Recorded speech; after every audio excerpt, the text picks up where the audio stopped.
भले ही PLFI supremo Dinesh गोप की गिरफ्तारी के साथ सभी का ध्यान अमन श्रीवास्तव से हट गया हो, लेकिन श्रीवास्तव गिरोह के प्रमुख अपराधी अमन श्रीवास्तव ने एटीएस के सामने कुछ ऐसे राज खोले हैं जो चौंका देने वाले हैं। मेरे एजेंडे में आज बात हम इसी की करेंगे। नमस्कार, मैं हूं खुशबू राय और आप देख रहे हैं समाचार प्लस झारखंड बिहार। मुंबई से एटीएस के हाथों गिरफ्तार श्रीवास्तव गिरोह के प्रमुख अपराधी अमन श्रीवास्तव को बुधवार को कोर्ट में प्रस्तुत करने के बाद न्यायिक हिरासत में रांची के होटवार स्थित बिरसा मुंडा केंद्रीय कारा में भेज दिया गया है।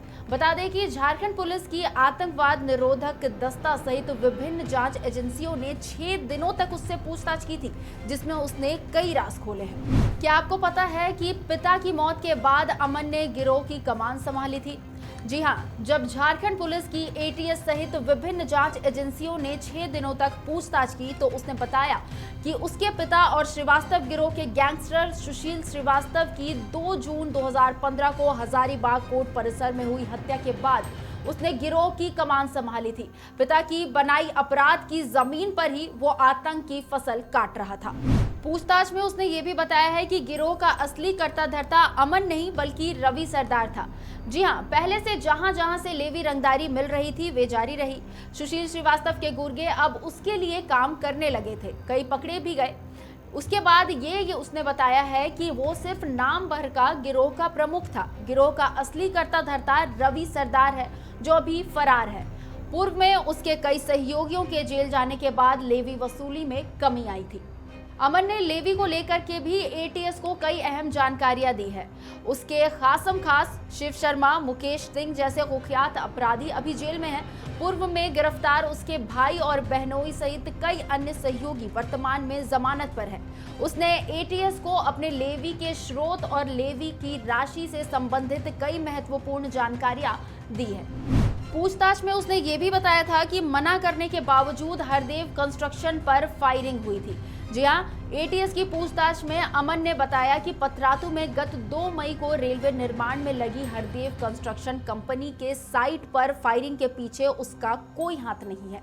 लेवी के लिए कंपनी को कहा गया था, जिसे जिम्मेदारी मिली थी उसे फायरिंग नहीं करने के आदेश भी दिए गए थे।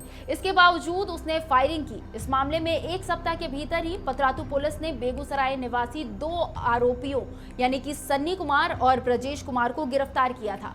दोनों ने स्वीकार भी किया था कि अमन श्रीवास्तव के कहने पर उन लोगों ने इस घटना को अंजाम दिया है। अब हम आपको वो पूरी जानकारी देते हैं कि आखिर कैसे पकड़ा गया अमन और कैसे इसकी शिनाख्त की गई।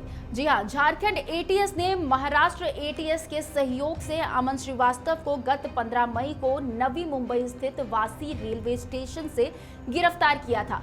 अमन श्रीवास्तव को पकड़ना आसान नहीं था। 8 साल पुरानी तस्वीर के सहारे एटीएस उसे खोज रही थी।